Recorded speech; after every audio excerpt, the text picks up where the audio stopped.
నమస్కారం. ప్రైమ్ 9కి స్వాగతం. అమెరికన్ ఎక్స్‌ప్రెస్ అనగానే ఒక రాయల్ ఫీలింగ్ వచ్చేసింది. గ్లోబల్ మార్కెట్లో మోస్ట్ ట్రస్టెడ్ క్రెడిట్ జెయింట్‌గా ఉన్న ఈ బ్రాండ్ కేవలం ఒక ప్లాస్టిక్ కార్డు కాదు. అదొక పవర్ సింబల్. మీ వ్యాలెట్లో బేసిక్ అమెరికన్ ఎక్స్‌ప్రెస్ కార్డు ఉన్నా సరే సొసైటీలో మిమ్మల్ని ఒక రిచ్ అండ్ వెల్లీ పర్సనల్‌గా చూస్తారు. ఆ లెజెండరీ బ్లాక్ కార్డు మీ చేతిలో ఉంటే ప్రపంచంలో ఎక్కడికి వెళ్ళినా రెడ్ కార్పెట్ వెల్కమ్ మీకోసమే వెయిట్ చేస్తుంది. ఇది మామూలు ఫైనాన్షియల్ సర్వీస్ కాదు, పూర్తిగా ఒక లగ్జరీ స్టేటస్ సింబల్. మార్కెట్లో ఎన్నో కంపెనీలు ఉన్నా అమెరికన్ ఎక్స్‌ప్రెస్ మాత్రం గేమ్ రూల్స్ మార్చేస్తుంది. మిగతా బ్యాంకులు ఫాలో అయ్యే పాత పద్ధతులకు పూర్తిగా భిన్నంగా వీరు క్రియేట్ చేసిన యూనిక్ స్ట్రాటజీయే వేరు. ఇక ఎలైట్ కస్టమర్లను అట్రాక్ట్ చేయటం, అలాగే కేవలం రిచ్ పీపుల్స్తోనే తమ బేస్ను బిల్డ్ చేసుకోవటం అమెరికన్ ఎక్స్‌ప్రెస్ స్పెషాలిటీ. సామాన్యులు ఈ కార్డు పేరు వింటేనే భయపడేలా, ధనవంతులు మాత్రం దీనికోసం ఎప్పుడెప్పుడు ఛాన్స్ వస్తుందా అని ఎదురు చూసేలా ఈ బ్రాండ్ ఒక కల్ట్ను క్రియేట్ చేసింది. అసలు ఈ సక్సెస్ వెనుక ఉన్న ఎపిక్ జర్నీ ఏంటి? ఈ లెవెల్ క్రేజ్ ఎలా వచ్చింది? అమెరికన్ ఎక్స్‌ప్రెస్ ఈ రేంజ్ వెల్త్ అట్రాక్షన్ ఎలా సాధించిందో అర్థం చేసుకోవాలంటే మనం కరెక్ట్గా 19వ శతాబ్దం నాటి హిస్టరీలోకి వెళ్ళాలి. ఆ రోజుల్లో అమెరికా నుంచి ప్యారిస్కి వెళ్లే షాపింగ్ చేయాలంటే బిజినెస్ మ్యాన్ తమ వెంట పెద్ద సూట్ కేసులతో క్యాష్ను మోసుకెళ్లాల్సిన పరిస్థితి వచ్చేది. ఓపెన్గా అంత పెద్ద మొత్తంలో డబ్బు క్యారీ చేయటం వల్ల దొంగతనాలు, భద్రతాపరమైన పెద్ద సవాళ్లు ఎదురయ్యేవి. ఈ క్యాష్ క్యారింగ్ రిస్క్ను పూర్తిగా ఓవర్కమ్ చేయడానికి అమెరికన్ ఎక్స్‌ప్రెస్ ఒక అద్భుతమైన ఆలోచనతో ముందుకొచ్చింది. అది ట్రావెల్ చెక్ అనే విప్లవాత్మకమైన పేపర్ ఇన్స్ట్రుమెంట్. ఇది ఎలా పనిచేస్తుందంటే, అమెరికా నుంచి ప్యారిస్కి వెళ్లే వ్యక్తి తన దగ్గరున్న క్యాష్ను అమెరికన్ ఎక్స్‌ప్రెస్ ఆఫీస్కు తీసుకెళ్లి క్లర్క్కు ఇస్తాడు. ఆ క్లర్క్ క్యాష్ తీసుకుని ఒక చెక్ను జారీ చేస్తాడు. అక్కడే ఆ ట్రావెల్ ఆ చెక్ మీద తన సంతకం పెడతాడు. ఆ తర్వాత ప్యారిస్కి వెళ్ళాక అక్కడ ఉన్న అమెరికన్ ఎక్స్‌ప్రెస్ ఆఫీస్లో ఆ చెక్ చూపించి క్యాష్ విత్డ్రా చేసుకునేవాడు. చెక్ పై ఎవరి సంతకం ఉందో ఆ వ్యక్తి మాత్రమే మళ్ళీ ప్యారిస్ ఆఫీస్లో సంతకం చేసి క్యాష్ రిసీవ్ తీసుకోవాలి. దీంతో భద్రత పక్కాగా ఉండేది. ఇక ఈ ట్రావెల్ చెక్ సిస్టంతో క్యాష్ క్యారింగ్ ప్రాబ్లమ్స్కు అమెరికన్ ఎక్స్‌ప్రెస్ ఒకే ఒక్క ఐడియాతో ఫుల్ స్టాప్ పెట్టేసింది. దొంగల బారిన పడే రిస్క్ లేకుండా కేవలం ఆ చెక్ మీద ఉన్న సిగ్నేచర్ ఉంటే చాలు, ప్రపంచంలో ఎక్కడి నుంచైనా డబ్బు తీసుకునే వెసులుబాటు దొరికింది. కేవలం అమెరికన్ ఎక్స్‌ప్రెస్ ఆఫీసులోనే కాకుండా హోటల్స్, రెస్టారెంట్లు, పెద్ద షాపింగ్ మాల్స్లో కూడా ఈ చెక్స్ను యాక్సెప్ట్ చేయటం మొదలుపెట్టారు. ఇక చెక్ మీద ఉన్న ఒరిజినల్ సంతకాన్ని పోలి ఉండేలా సైన్ చేయటం వస్తే ఎలాంటి ఇబ్బంది ఉండేది కాదు. దీంతో పాటు America express letter of credit పేరుతో సరికొత్త క్రెడిట్ సర్వీసెస్ కూడా స్టార్ట్ చేసింది. ఈ అడ్వాన్స్ సర్వీసెస్ అప్పట్లో రిచ్ అండ్ వెల్తీ పీపుల్స్కు విపరీతంగా నచ్చేశాయి. దీంతో అమెరికన్ ఎక్స్‌ప్రెస్ అనూహ్యంగా ఒక మోస్ట్ ట్రస్టెడ్ గ్లోబల్ బ్రాండ్గా మారిపోయింది. సామాన్య జనం కూడా నమ్మే స్థాయి నుంచి అప్పట్లోనే హై క్లాస్ బిజినెస్ మ్యాన్ మెచ్చే రేంజ్కు ఈ కంపెనీ ఎదిగింది. ప్రతి ధనవంతుడి ట్రావెల్ జర్నీలో అమెరికన్ ఎక్స్‌ప్రెస్ ఒక మస్ట్ హేవ్ పార్ట్నర్గా మారిపోయిందంటలో ఎలాంటి అతిశయోక్తి లేదు. కానీ 1914లో ప్రపంచాన్ని గడగడలాడించిన మొదటి ప్రపంచ యుద్ధం ఎంట్రీ ఇచ్చింది. ఈ గ్లోబల్ వార్ కారణంగా ప్రపంచ ఆర్థిక వ్యవస్థ పూర్తిగా తల్లకిందులైపోయింది. యుద్ధం స్టార్ట్ అయిన సమయంలో దాదాపు 50,000 మంది అమెరికన్లు యూరోప్లోనే చిక్కుపోయారు. ఆ టెన్షన్ సిట్యుయేషన్లో యూరోపియన్ బ్యాంకులు అన్నీ భయపడిపోయి అమెరికన్ల వద్ద ఉన్న ట్రావెలర్స్ చెక్స్ను, క్రెడిట్ లెటర్స్ను యాక్సెప్ట్ చేయడం సడన్గా ఆపేశాయి. ఆ సంక్షోభ సమయంలో అమెరికన్ ఎక్స్‌ప్రెస్ మినహా మిగతా అన్ని బ్యాంకింగ్ కంపెనీలు చేతులెత్తేశాయి. ఎవరికీ తోచిన పరిస్థితిలో వేలాది మంది అర్జెంటుగా డబ్బు కావాలని అల్లాడిపోయారు. కానీ అమెరికన్ ఎక్స్‌ప్రెస్ మాత్రం తన కస్టమర్లను గాలికి వదిలేయలేదు. తమ క్లయింట్లకు ఎలాంటి ఇబ్బంది రాకూడదనే ఉద్దేశంతో యూరోప్లోనే స్వయంగా రంగంలోకి దిగి అమెరికన్లకు క్యాష్ డిస్ట్రిబ్యూట్ చేయడం స్టార్ట్ చేసింది. వరల్డ్ వార్ ఫస్ట్ టైంలో అమెరికన్ వెల్తీ పీపుల్స్కు అమెరికన్ ఎక్స్‌ప్రెస్ ఇచ్చిన ఈ సపోర్ట్ గురించి అప్పట్లో రిచ్ కమ్యూనిటీ అంత గొప్పగా మాట్లాడుకుంది. ఈ ఒక్క ఇన్సిడెంట్ అమెరికాలో ఈ బ్రాండ్ మీద నమ్మకాన్ని ఆకాశానికి ఎత్తేసింది.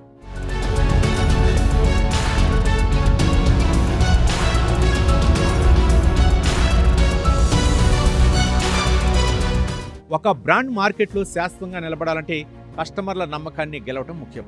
ఆ నమ్మకాన్ని నిలబెట్టుకోవటం ఇంకా ముఖ్యం. అమెరికన్ ఎక్స్‌ప్రెస్ హిస్టరీలో వరల్డ్ వార్ అనేది ఎలైట్ కస్టమర్ల ట్రస్ట్ సంపాదించడానికి ఒక బిగ్గెస్ట్ టర్నింగ్ పాయింట్ అయింది. 1913లో అమెరికన్ ఎక్స్‌ప్రెస్ కేవలం ఏడాదికి $30 మిలియన్ విలువైన ట్రావెలర్స్ చెక్స్‌ను మాత్రమే మార్కెట్లోకి జనరేట్ చేసేది. కానీ యుద్ధం ముగిసిన 1945 వచ్చేసరికి అమెరికన్ ఎక్స్‌ప్రెస్ ప్రొడ్యూస్ చేసిన ట్రావెలర్స్ చెక్స్ వాల్యూ ఏకంగా $520 మిలియన్ అమాంతం పెరిగింది. అలా అమెరికాలో ఈ కంపెనీ కేవలం ఒక సంస్థలా కాకుండా ప్రతి ఒక్కరి నమ్మకమైన బ్యాంకింగ్ పార్ట్నర్గా మారిపోయింది. ఇక 1958లో అమెరికన్ ఎక్స్‌ప్రెస్ తన మొట్టమొదటి క్రెడిట్ కార్డును అఫీషియల్గా మార్కెట్లోకి లాంచ్ చేసింది. దీంతో చాలా షార్ట్ టైంలోనే మరే ఇతర బ్యాంకులు కనీసం ఊహించలేని శిఖరాలకు చేరుకుంది. అమెరికన్ ఎక్స్‌ప్రెస్ అంటేనే ట్రస్ట్, గ్యారంటీ అనే రేంజ్కు బ్రాండ్ ఇమేజ్ వచ్చేసింది. రిచ్ పీపుల్ తమ వ్యాలెట్లో ఈ కార్డు ఉంటే తమ పొజిషన్ సేఫ్ అని గట్టిగా నమ్మటం స్టార్ట్ చేశారు. అన్ని సజావుగా సాగుతున్న సమయంలో 1960లో ఒకే ఒక్క కస్టమర్ చేసిన మోసం వల్ల అమెరికన్ ఎక్స్‌ప్రెస్ కంపెనీ ఊహించని షాక్ తగిలింది. అప్పట్లో అమెరికా నుంచి ఇతర దేశాలకు వెజిటబుల్ ఆయిల్ ఎక్స్పోర్ట్ వ్యాపారం విపరీతంగా సాగుతుండేది. ఆ కాలంలో బిజినెస్ చేసే వ్యక్తులు తమ దగ్గరున్న స్టాక్ను తనిఖీ చేసి దానికి తగ్గట్టుగా అమెరికన్ ఎక్స్‌ప్రెస్ క్రెడిట్ రిసిప్ట్ను తీసుకునేవారు. ఇక టినోడే ఏంజెలెస్ అనే ఒక వ్యక్తి తాను భారీ ఎత్తున వెజిటబుల్ ఆయిల్ ఎక్స్పోర్ట్ చేస్తున్నట్లు అమెరికన్ ఎక్స్‌ప్రెస్ను నమ్మించాడు. పెద్ద పెద్ద ట్యాంకర్లో ఆయిల్ స్టాక్ ఉన్నట్లు కంపెనీ అధికారులను వంచాడు. కానీ అసలు నిజం ఏంటంటే ఆ ట్యాంకర్ల నిండా కేవలం నీళ్లు నింపి పైన మాత్రం కొద్దిగా వెజిటబుల్ ఆయిల్ పోసేవాడు. నీటి మీద ఆయిల్ తేలుతుంది కాబట్టి పైనుంచి చెక్ చేసిన అధికారులకు ట్యాంకర్ నిండా నిండిన ఆయిల్ ఉన్నట్లే కనిపించింది. అలా అమెరికన్ ఎక్స్‌ప్రెస్ ఆఫీసర్లను మోసం చేసి భారీగా క్రెడిట్ రిసిప్ట్లను కొట్టేశాడు. ఆ రిసిప్ట్ను చూపించి వేర్వేరు బ్యాంకుల నుంచి ఏకంగా $150 మిలియన్ వరకు అప్పు తీసుకున్నాడు. ఇక మొత్తం 51 వేర్వేరు బ్యాంకుల నుంచి టినోడే ఏంజెలెస్ ఈ భారీ మోసానికి పాల్పడ్డాడు. ఈ భారీ కుంభకోణం బట్టబయలు కావడంతో మోసపోయిన బ్యాంకులన్నీ కలిసి నేరుగా అమెరికన్ ఎక్స్‌ప్రెస్ మీద కోర్టులో కేసులు వేశాయి. నిజానికి ఇక్కడ అమెరికన్ ఎక్స్‌ప్రెస్ చేసింది కేవలం క్రెడిట్ రిసిప్ట్లను ఇవ్వటమే తప్ప ఆ మోసంలో డైరెక్ట్గా భాగస్వామ్యం లేదు. ఆ రిసిప్ట్ను కేవలం అమెరికన్ ఎక్స్‌ప్రెస్ ఆఫీసులోనే ఎక్స్చేంజ్ చేసుకోవాలి. కానీ అమెరికన్ ఎక్స్‌ప్రెస్కు మార్కెట్లో ఉన్న నమ్మకం, క్రెడిబిలిటీని చూసి మిగతా బ్యాంకులు అంత సులభంగా రుణాలు ఇచ్చేశాయి. ఈ ఫ్రాడ్ బయటకు రాగానే అమెరికన్ ఎక్స్‌ప్రెస్ ఒక స్టేట్మెంట్ ఇచ్చేసింది. ఈ మోసానికి మాకు ఎలాంటి సంబంధం లేదు, అప్పు తీసుకున్న వ్యక్తి దగ్గరే ఆ డబ్బు వసూలు చేసుకోండి అని చేతులు దులుపుకోవాలని చూసింది. కానీ దశాబ్దాలుగా అమెరికన్ ఎక్స్‌ప్రెస్ కష్టపడి నిర్మించుకున్న నమ్మకం అనే పునాది ఒక్కసారిగా కొప్పుకూలే ప్రమాదం ఏర్పడింది. కంపెనీ మార్కెట్ వాల్యూ, పరువు మంటగలిసిపోయే సిచ్యువేషన్ రావడంతో 1963లో అమెరికన్ ఎక్స్‌ప్రెస్ తన స్టాండ్ను పూర్తిగా మార్చుకోవాలని డిసైడ్ అయింది. ఇక సంబంధం లేని మోసమైనా తమ పేరు మీద ఆ తప్పు జరిగింది కాబట్టి బాధ్యత వహిస్తామని అమెరికన్ ఎక్స్‌ప్రెస్ ప్రకటించింది. దాదాపు $60 మిలియన్ తన సొంత పాకెట్ నుంచి చెల్లించాల్సి వచ్చింది. అమెరికన్ ఎక్స్‌ప్రెస్ హిస్టరీలో దీన్నే మోస్ట్ ఎక్స్పెన్సివ్ అపాలజీ అని పిలుస్తారు. అయితే ఇలాంటి భారీ చెల్లింపులు చేస్తే ఇన్వెస్టర్ల నమ్మకం నిలబడుతుందని కంపెనీ భావించింది. కానీ ఆ ఆలోచన పూర్తిగా అడ్డం తిరిగింది. ఎప్పుడైతే అమెరికన్ ఎక్స్‌ప్రెస్ ఆ భారీ పెనాల్టీ చెల్లించిందో వెంటనే స్టాక్ మార్కెట్లో కంపెనీ షేర్లు దారుణంగా పతనం అయిపోయాయి. ఇన్వెస్టర్లో భయం పుట్టుకొచ్చింది. ఇక ఈ కంపెనీ కోలుకోదని అందరూ డిసైడ్ అయ్యారు. 1963 నాటికి అమెరికన్ ఎక్స్‌ప్రెస్ ఖాళీ అయిపోయింది.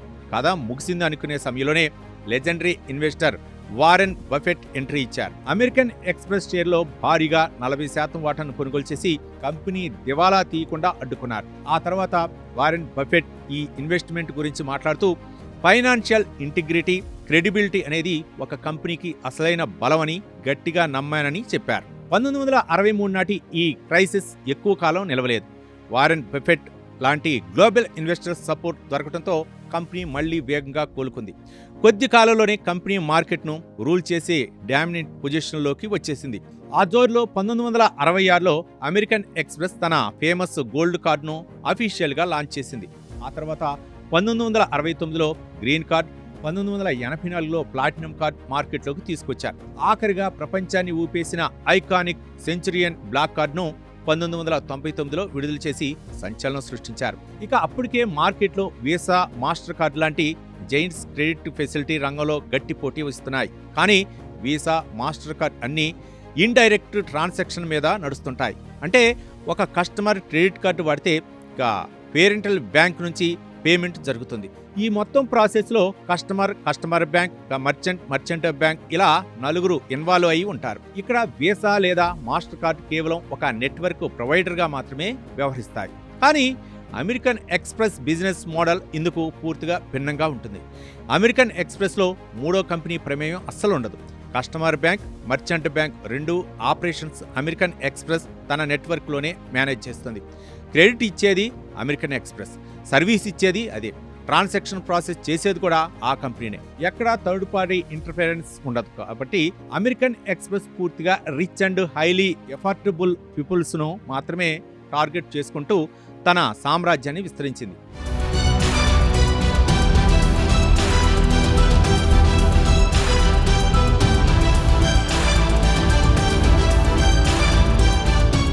అంతేకాదు, ఒక మర్చెంట్ వద్ద అమెరికన్ ఎక్స్ప్రెస్ కార్డ్ యాక్సెప్ట్ చేయాలంటే వారి షాప్లో ప్రత్యేకంగా అమెరికన్ ఎక్స్ప్రెస్ స్వైపింగ్ మిషన్ ఉండాలి. మిగతా కార్డ్స్తో పోలిస్తే అమెరికన్ ఎక్స్ప్రెస్ మర్చెంట్స్ నుంచి ఎక్కువ కమిషన్ వసూలు చేస్తుంది.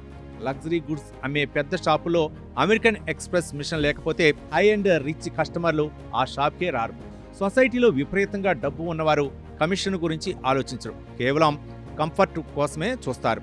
ఈ వీక్నెస్ను క్యాష్ చేసుకుంటూ అమెరికన్ ఎక్స్ప్రెస్ తన లాభాలను అమాంతం పెంచేసుకుంది. ఇక సాధారణంగా వీసా లేదా మాస్టర్ కార్డ్ లాంటి నెట్వర్క్ ప్రతి సేల్ మీద 2.5% వరకు ఛార్జీలు వసూలు చేస్తుంటాయి. కానీ అమెరికన్ ఎక్స్ప్రెస్ మాత్రం ప్రతి ట్రాన్సాక్షన్ మీద 3.5% నుంచి ఏకంగా 5% వరకు భారీగా ఛార్జీలను వసూలు చేస్తుంది. దీనికి తోడు అమెరికన్ ఎక్స్ప్రెస్ కార్డ్స్ యాన్యువల్ ఫీజులు కూడా ఎవరూ ఊహించని రేంజ్లో ఉంటాయి. మార్కెట్లో American express basic card hold చేయాలన్నా సరే ఏడాదికి సుమారు 10,000 రూపాయల వరకు ఫీజు చెల్లించాలి. ఇక ప్లాటినం కార్డు యాన్యువల్ ఫీజు అయితే మాత్రం దాదాపు 66,000 రూపాయల దాకా ఉంటుంది. అదే అందరూ ఆశపడే ultimate American express black card annual fee విషయానికొస్తే ఏడాదికి 2 లక్షల నుంచి 2.5 లక్షల రూపాయల వరకు కేవలం ఫీజు రూపంలోనే కట్టాల్సి వస్తుంది. ఈ భారీ ఫీజులను కేవలం రిచ్ అండ్ వెల్తీ పీపుల్స్ మాత్రమే ఈజీగా ఎఫర్ట్ చేయగలరు. అందుకే అమెరికన్ ఎక్స్ప్రెస్ కస్టమర్ బేస్లో ఉన్న ప్రతి ఒక్కరూ సాధారణ జనం కంటే కనీసం 60% పైగా ఎక్కువ సంపాదన ఉన్నవారే అయి ఉంటారు. ఇక ఈ రిచెస్ట్ కస్టమర్ బేస్ను ఎప్పటికీ కాపాడుకోవటం కోసం 1984లోనే American Express customer relations management మీద భారీగా ఫోకస్ పెట్టింది. ఆ సంవత్సరంలో అమెరికన్ ఎక్స్ప్రెస్ తన ప్రీమియం కస్టమర్ల కోసం కన్సియార్టీ సర్వీస్ను అఫీషియల్గా స్టార్ట్ చేసింది. అప్పట్లో టెలికాలింగ్ సర్వీసెస్ పూర్తి స్థాయిలో అందుబాటులో లేని ఆ రోజుల్లో ధనవంతులు ఎవరైనా ఒక హోటల్ రూమ్ బుక్ చేయాలన్నా, ఒక ఫ్లైట్ టికెట్ రిజర్వ్ చేసుకోవాలన్నా ఫోన్ డైరెక్టరీలు తిరగేస్తూ ట్రావెల్ ఏజెంట్లకు గంటల తరబడి కాల్ చేయాల్సి వచ్చేది. అలాంటి కష్టమైన రోజుల్లోనే అమెరికన్ ఎక్స్ప్రెస్ ఈ కన్సియార్ట్ సర్వీస్ను తెచ్చి తన కస్టమర్లకు అత్యంత వేగంగా హోటల్, ఫ్లైట్ బుకింగ్ సర్వీసెస్ను అందించడం మొదలుపెట్టింది. ఈ ఒక్క సర్వీస్ను అమెరికన్ ఎక్స్ప్రెస్ను ఏ రేంజ్లోకి తీసుకెళ్లిందంటే కస్టమర్ ఎయిర్పోర్ట్లో ల్యాండ్ అయిన దగ్గర నుంచి మళ్లీ రిటర్న్ ఎయిర్పోర్ట్కు చేరుకునే వరకు ప్రతి చిన్న అవసరాన్ని ముందే ప్లాన్ చేసి తీర్చేలా సిస్టమ్ క్రియేట్ చేసింది. దీంతో అమెరికన్ ఎక్స్ప్రెస్ కార్డ్ అనేది rich and wealthy people daily లైఫ్లో ఒక లగ్జరీ రిక్వైర్మెంట్గా మారిపోయింది. మీరు గమనిస్తే ఏదైనా హై అండ్ క్రౌడెడ్ రెస్టారెంట్లకు అమెరికన్ ఎక్స్ప్రెస్ కార్డు హోల్డర్ వెళ్తే అక్కడ ఎవరూ టేబుల్ కోసం వెయిట్ చేయాల్సిన అవసరమే ఉండదు. వారి వ్యాలెట్లో ఉన్న ఆ అమెరికన్ ఎక్స్ప్రెస్ కార్డ్ వాళ్ళ రియల్ స్టేటస్ను ఇట్టే డిసైడ్ చేస్తుంది. ఆ కార్డు చూపించిన మరుక్షణనే హోటల్ మేనేజ్మెంట్ ఎంతో గౌరవంగా వెంటనే టేబుల్ అలాట్ చేసేస్తుంది. సాధారణంగా జనం గంటల తరబడి క్యూలో నిలబడే కిక్కిరిసిన రెస్టారెంట్లో కూడా ఈ కార్డు హోల్డర్లకు కేవలం 10 నిమిషాల్లోనే సీట్ దొరుకుతుంది. ఇక 1999లో అమెరికన్ ఎక్స్ప్రెస్ లాంచ్ చేసిన అసలైన ల్యాండ్ మార్క్ అయిన సెంచురియన్ బ్లాక్ కార్డ్ హోల్డర్స్ అనుభవించే సర్వీసెస్ గురించి తెలుసుకుంటే మీకు మైండ్ బ్లాంక్ అయిపోతుంది. ఈ బ్లాక్ కార్డు హోల్డర్ అర్ధరాత్రి అమెరికన్ ఎక్స్ప్రెస్ కన్సియార్టీకు ఫోన్ చేసినా నాకు ఇది అర్జెంటుగా కావాలి అని చెప్తే చాలు, కంపెనీ ఆ వస్తువును ఏ మూలలో ఉన్నా వెతికి మరీ డెలివరీ చేస్తుంది. కస్టమర్ ఏ చిన్న సర్వీస్ అడిగినా సరే అమెరికన్ ఎక్స్ప్రెస్ దాన్ని నిమిషాల్లో అరేంజ్ చేసి ఇస్తుంది. దీనికి సంబంధించి ఒక చిన్న రియల్ ఎగ్జాంపుల్ చెప్పుకోవాలి. 1990లో ఒకసారి ఒక American express black card holder అర్ధరాత్రి అమెరికన్ ఎక్స్ప్రెస్ కన్సియార్ట్కు కాల్ చేసి Hollywood movie dances with wolves చిత్రంలో చూపించిన అదే గుర్రం నాకు కావాలని విచిత్రమైన కోరిక కోరాడు. కంపెనీ ఏ మాత్రం ఆలోచించకుండా ఆ గుర్రాన్ని మెక్సికో నుంచి ఏకంగా యూరోప్ వరకు స్పెషల్ ఫ్లైట్లో ట్రాన్స్పోర్ట్ చేసి మరీ ఆ కస్టమర్ ఇంటి ముందు నిలబెట్టింది. ఇది అమెరికన్ ఎక్స్ప్రెస్ ఇచ్చే లెవెల్ ఆఫ్ సర్వీసెస్కు జస్ట్ ఒక చిన్న శాంపిల్ మాత్రమే. బ్లాక్ కార్డు హోల్డర్స్ ఎప్పుడైనా కన్సియర్ట్కు కాల్ చేసి తమ అర్జెంట్ రిక్వైర్మెంట్ చెప్పగానే సెకండ్ల వ్యవధిలోనే సర్వీస్ డెలివరీ చేసి స్టార్ట్ అయిపోతుంది. ప్రపంచంలోనే మోస్ట్ వాంటెడ్ మ్యూజికల్ కన్సర్ట్ టికెట్లు అందరూ నెల తరబడి క్యూలో నిలబడితే అమెరికన్ ఎక్స్ప్రెస్ కార్డు హోల్డర్లు మాత్రం సింగిల్ ఫోన్ కాల్స్తో టికెట్ను ఇళ్ల వద్దే సొంతం చేసుకుంటారు. చివరి నిమిషంలో ఎమర్జెన్సీగా సోల్డ్ అవుట్ అయిన టికెట్లు కావాలన్నా సరే అమెరికన్ ఎక్స్ప్రెస్ టీం దాన్ని మ్యాజిక్లా అరేంజ్ చేసి పెడుతుంది. ఈ అన్ని ప్రీమియం సర్వీసుల కోసం అమెరికన్ ఎక్స్ప్రెస్ భారీగా ఛార్జ్ చేసినప్పటికీ ఆ ఎక్స్ట్రా ఆర్డినరీ కంఫర్ట్ను కోరుకునే కస్టమర్లు ఆ కాస్ట్ గురించి అసలు లెక్క చేయరు.